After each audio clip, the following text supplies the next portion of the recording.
Assalamualaikum warahmatullahi wabarakatuh. Sebelumnya perkenalkan, saya Farid Iksan Ahmadian dengan NPM 237002003 dari kelas A. Dan di sini saya akan membahas mengenai peran strategis teknik elektro dalam menghadapi krisis energi dunia. Lalu latar belakang ini saya ambil karena memang di sini saya melihat dengan seiring berjalannya waktu, seiring dengan perkembangan teknologi dan pertumbuhan populasi SDM yang semakin tinggi itu banyak yang ketergantungan mengenai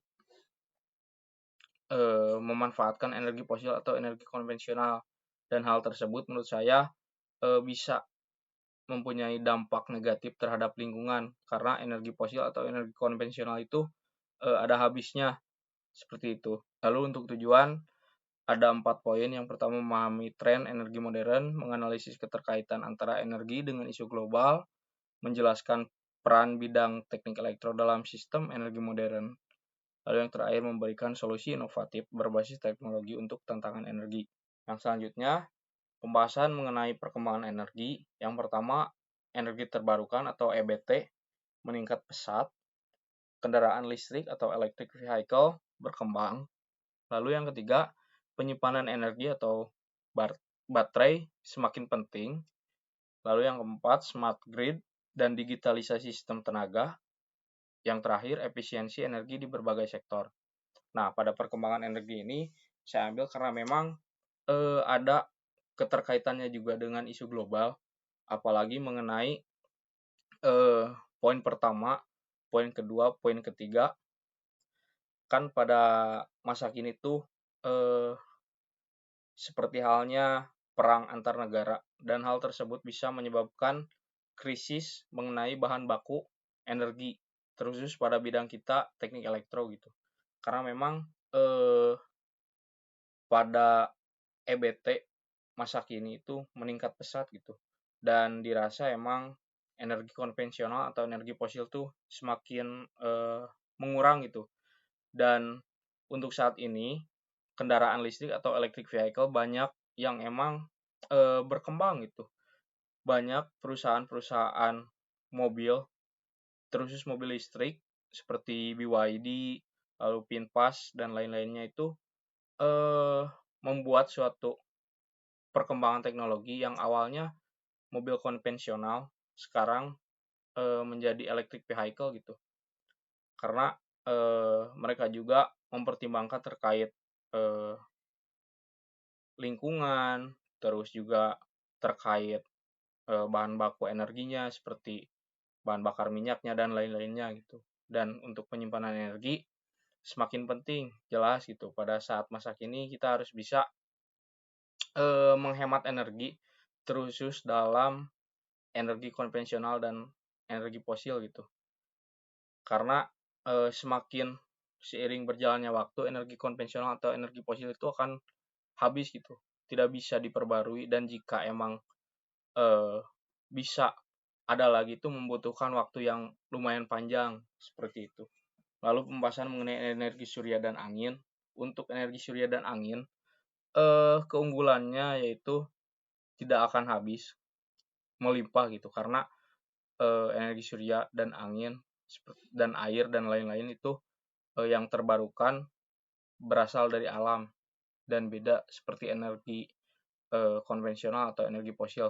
Selain itu, perkembangan teknologi yang semakin pesat menyebabkan biaya instalasi sistem energi terbarukan menjadi semakin murah dan lebih terjangkau, dan banyak digunakan oleh kalangan masyarakat dan industri. Pada masa kini, kalangan masyarakat dan industri itu sudah mulai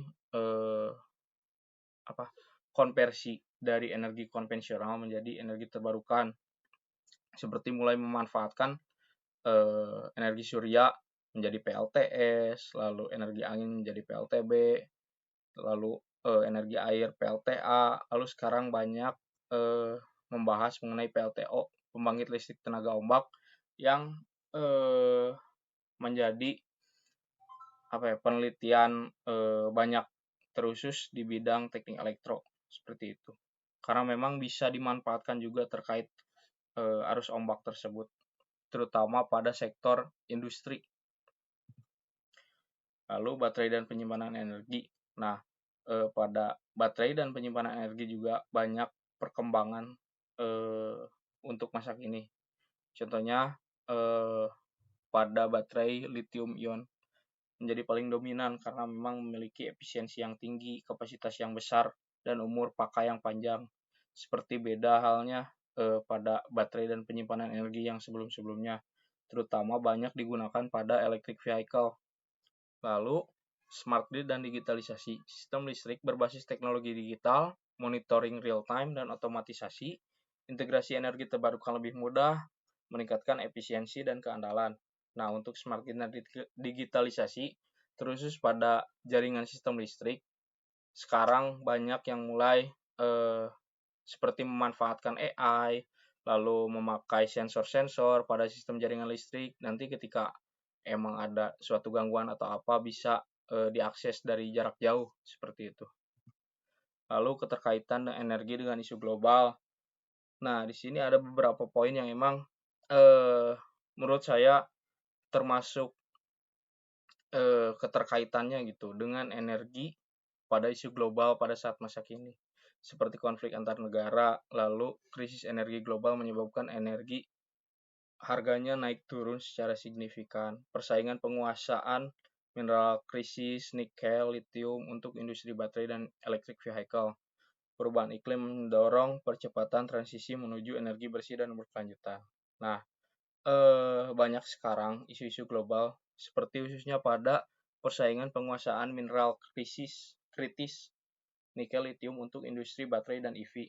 Banyak perusahaan-perusahaan mobil tuh bersaing gitu untuk menciptakan suatu kendaraan electric vehicle yang bersih dan ramah lingkungan dengan harga yang minimal, namun seperti fasilitas lalu teknologi yang lebih canggih gitu, seperti itu. Terus pada sistem baterainya, karena memang nikel dan lithium ini cukup melimpah terusus di Indonesia, seperti itu. Lalu seperti apa sih peran bidang kita orang teknik elektro dalam perkembangan energi modern gitu. Nah, ini ada beberapa poin yang emang dirasa diperlukan sebagai kita orang teknik elektro tuh, seperti perancangan, pengoperasian, lalu integrasi EBT ke dalam jaringan listrik, pengembangan power elektronik, inverter konverter, pengembangan smart grid, lalu otomatisasi sistem tenaga listrik, dan pengembangan sistem penyimpanan baterai. Nah, hal tersebut tuh poin-poin di sini tuh menurut saya hal penting kita sebagai orang teknik elektro harus bisa memahami dan mengikuti perkembangan teknologi pada masa kini gitu. Karena memang dirasa harus bisa beradaptasi seperti itu, karena untuk keberlangsungan hidup di era masa kini. Nah, ini solusi inovatif sistem hybrid, pengembangan smart grid berbasis AI, optimalisasi energi menggunakan IoT, penggunaan microgrid di wilayah terpencil, energi manajemen sistem atau EMS. Nah, ini beberapa solusi inovatif yang emang bisa dilakukan untuk mengikuti perkembangan zaman atau mengantisipasi kendala-kendala yang akan terjadi seperti itu. Ya, ini dampak positif yang bagi Indonesia gitu. Ada beberapa poin yang emang dirasa cocok diterapkan di Indonesia terkhusus untuk saat ini, karena memang di Indonesia juga banyak pesatnya perkembangan teknologi gitu, dan harus dimanfaatkan dan dimaksimalkan dengan baik. Mungkin dicukupkan sekian untuk presentasi dari saya. Mohon maaf apabila ada salah kata dan kekurangan dalam penyampaian. Wassalamualaikum warahmatullahi wabarakatuh.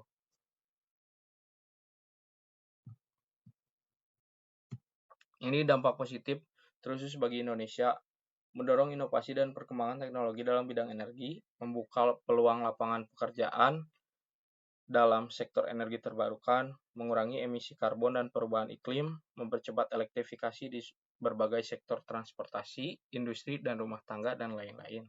Mungkin dicukupkan sekian untuk pembahasannya. Mohon maaf apabila ada salah kata atau kurang dalam penyampaian. Wassalamualaikum warahmatullahi wabarakatuh.